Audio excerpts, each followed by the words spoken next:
Morning students, आज अपन जो BSc second year है उसकी जूलॉजी का थर्ड पेपर वो डिस्कस कर रहे हैं। फर्स्ट और सेकंड पेपर थोड़ा लेंदी है, बाद में डिस्कस करेंगे। पहले थर्ड पेपर पढ़ते हैं अपन। थर्ड पेपर मेनली इम्यूनोलॉजी पे बेस्ड है। इम्यूनोलॉजी है, माइक्रोबायो है, उसके बारे में डिटेल से डिस्कस करेंगे अपन आपके इस थर्ड पेपर में। तो जो पहली यूनिट है इम्यूनोलॉजी वो डिस्कस करते हैं, वो शुरू करते हैं आज। तो जो फर्स्ट यूनिट है दैट इज़ इम्यूनोलॉजी, उसके बारे में डिस्कस करते हैं। तो ये शब्द इम्यूनोलॉजी दो शब्दों से मिलके बना है। फर्स्ट इज़ इम्यून और सेकंड इज़ लॉजी। इम्यून शब्द का शाब्दिक अर्थ होता है रेस्क्यू या डिफेंस। रेस्क्यू और डिफेंस। रेस्क्यू शब्द का अर्थ होता है रक्षा या बचाना, और डिफेंस शब्द का अर्थ होता है रक्षा। लॉजी शब्द का अर्थ होता है स्टडी। किसके बारे में स्टडी की जाएगी? डिफेंस सिस्टम के बारे में। बचाने के तरीके या खुद की रक्षा करने के तरीके क्या है। तो साधारण शब्दों में बात करें तो अपना जो शरीर है, अपना जो बॉडी है, उसके अंदर जो ब्लड है, टिश्यूज़ है, वहाँ पर कई सारी सेल्स पाई जाती है जो बाहर से एंटर करने वाले पैथोजेंस को, बैक्टीरिया है, वायरस है, उनको हटाती रहती है। तो ये जो सेल्स है, ये जो प्रोटीन है, जो बैक्टीरिया है, वायरस है, उनको अपनी बॉडी से हटा रहे हैं। इन्हीं के लिए वर्ड यूज़ लिया है इम्यून सिस्टम या डिफेंस सिस्टम। तो इम्यूनोलॉजी में डिफेंस सिस्टम या इम्यून सिस्टम की स्टडी की जाती है। तो डिफेंस सिस्टम या इम्यून सिस्टम, इम्यून सिस्टम है क्या? ये डिफेंस सिस्टम है अपने बॉडी का। Defence system of our body, जो रिमूव करता है किसको? पैथोजन को और बैक्टीरिया, वायरस को। विच रिमूव, ये दो चीज़ों को रिमूव करेगा। विच रिमूव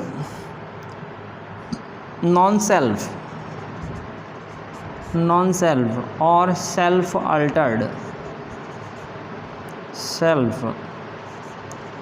अल्टर्ड मॉलिक्यूल।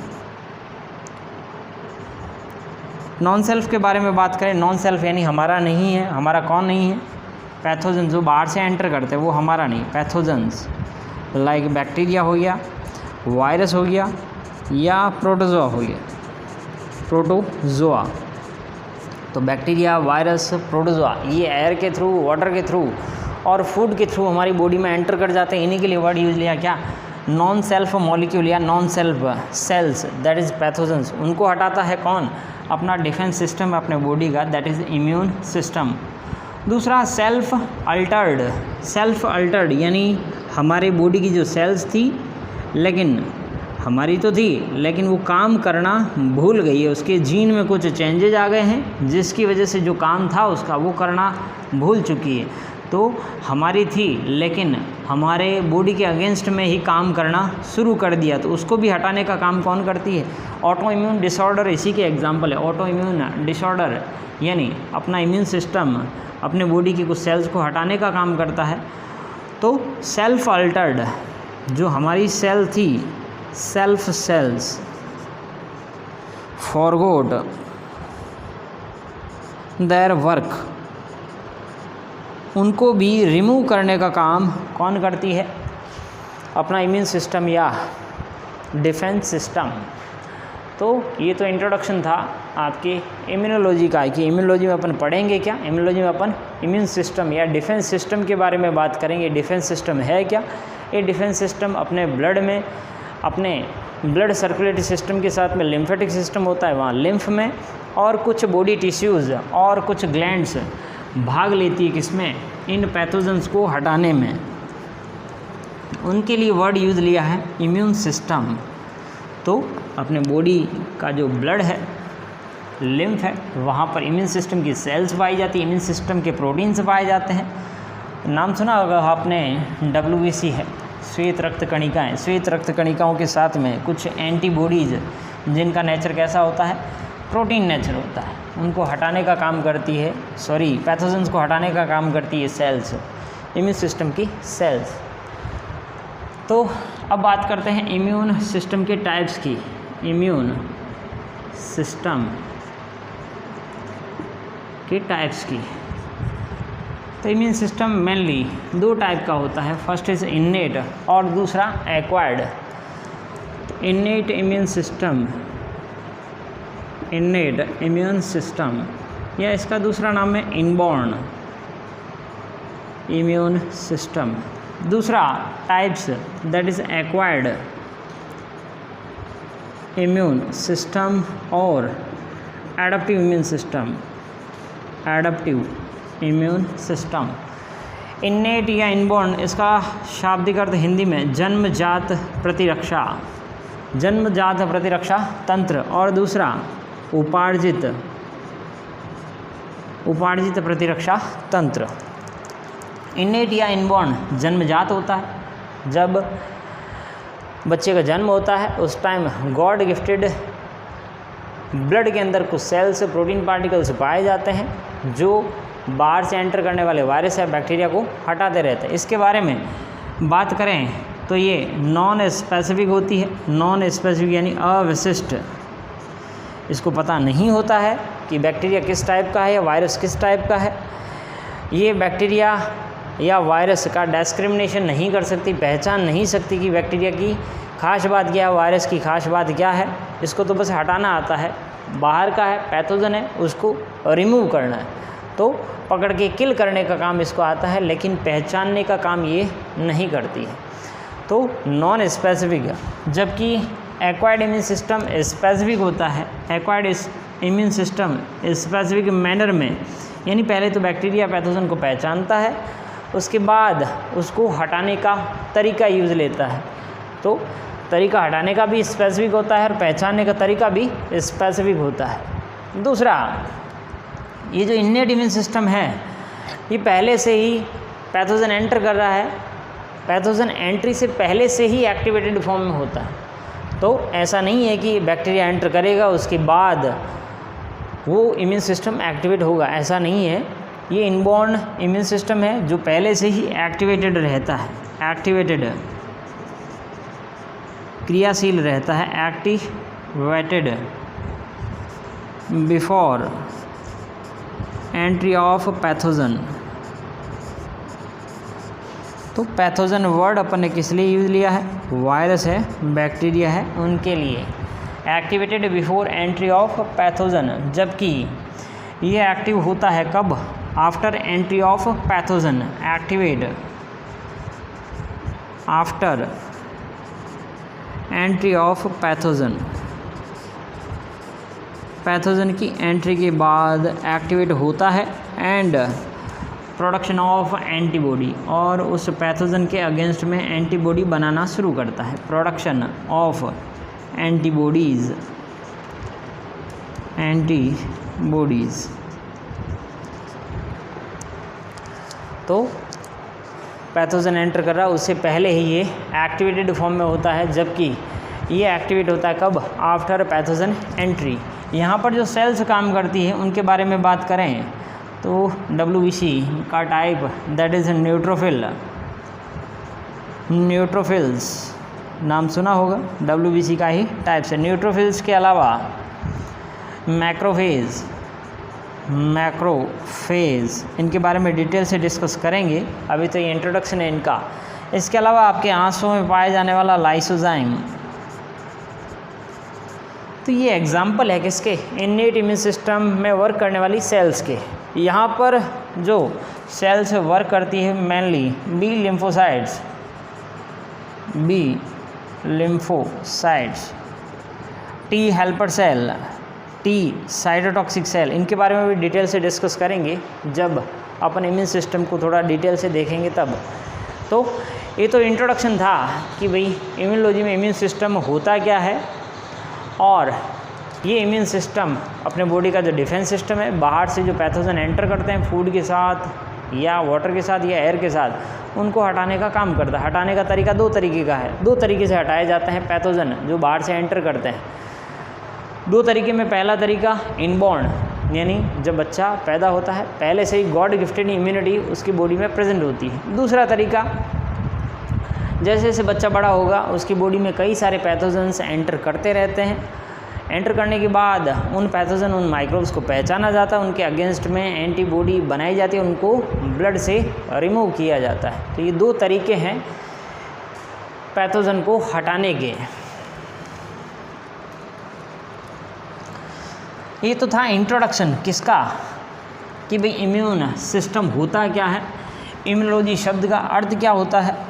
इंट्रोडक्शन था कि अपन इन्हीं के बारे में डिटेल से डिस्कस करेंगे कि भाई इन्नेट इम्यून सिस्टम किन किन सेल से मिलके बना होता है, कैसे वो सेल्स काम करती है, और एक्वायर्ड इम्यून सिस्टम, एक्वायर्ड यानी उपार्जित बाद में होता है। कब? जब पैथोजन एंटर करेगा, बैक्टीरिया वायरस बॉडी के अंदर घुसेगा, उसके बाद वो एंटीबॉडी बनाएगा। अब बात करते हैं इम्यूनोलॉजी की हिस्ट्री के बारे में। उसके बाद पहले अपन हिस्ट्री पढ़ लेते हैं, उसके बाद अपन इम्यून सिस्टम की सेल्स के बारे में डिस्कस करेंगे, इम्यून सिस्टम के टाइप्स को डिटेल से पढ़ेंगे। तो इम्यूनोलॉजी की हिस्ट्री के बारे में बात करें तो इसकी हिस्ट्री में मेनली 3 साइंटिस्ट थे। फर्स्ट जो साइंटिस्ट था दैट इज़ एडवर्ड जेनर। तो पहला साइंटिस्ट एडवर्ड जेनर की हिस्ट्री 1978 के आसपास की है। एडवर्ड जेनर के बारे में बात करें तो एडवर्ड जेनर ने सबसे पहले टीके का आविष्कार किया था। वैक्सीनेशन भी पार्ट है आपके किसका, इम्यूनोलॉजी का। छोटे बच्चों को जो टीके लगाए जाते हैं, वैक्सीनेशन, उन्हीं के बारे में डिटेल से स्टडी की थी और डिटेल से डिस्कवर किए थे कई सारे टीके, दैट इज़ एडवर्ड जेनर। तो इन्हीं के लिए इनको एक उपाधि दी जाती है कि फादर ऑफ वैक्सीनेशन, यानी टीकाकरण के जनक या टीकाकरण के पिता कौन थे, एडवर्ड जेनर। इन्होंने जो स्टार्टिंग के जो टीके बनाए थे दैट इज़ स्मॉल पॉक्स, जो वैक्सीन बनाई थी स्मॉल पॉक्स, काऊ पॉक्स, चिकन पॉक्स, ये वैक्सीन तैयार की थी स्टार्टिंग में। तो वैक्सीन का फाउंडेशन तैयार किया था किसने, एडवर्ड जेनर ने। तो वैक्सीनेशन या टीकाकरण का पिता के नाम से कौन जाना जाता है, दैट इज़ एडवर्ड जेनर। या एक नंबर का क्वेश्चन ये भी आ सकता है, एडवर्ड जेनर का क्या रोल है किसमें, इम्यून सिस्टम या इम्यूनोलॉजी में। दूसरे जो साइंटिस्ट आते हैं दैट इज़ लुईस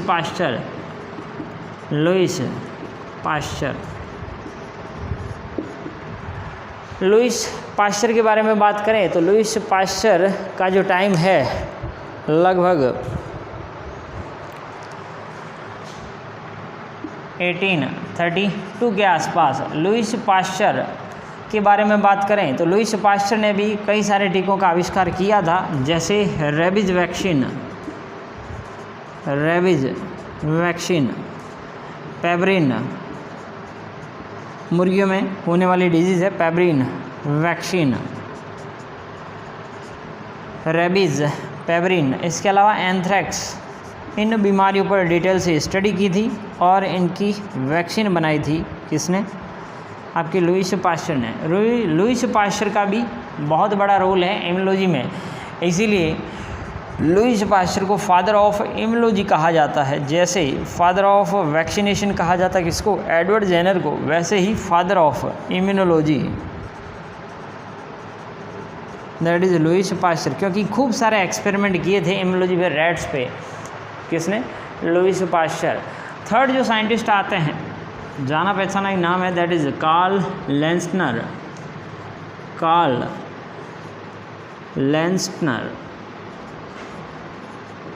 नाम सुना हुआ होगा, कार्ल लेंसनर।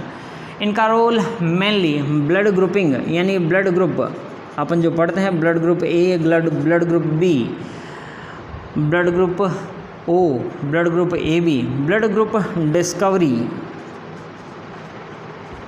इसके अलावा RH factor, blood group A positive है या ए नेगेटिव है, जो नेगेटिव पॉजिटिव वाली बात आती है वो RH फैक्टर प्रेजेंट है कि नहीं, कहाँ पे, RBC पे। इसके बारे में भी ढंग से डिस्कस करेंगे।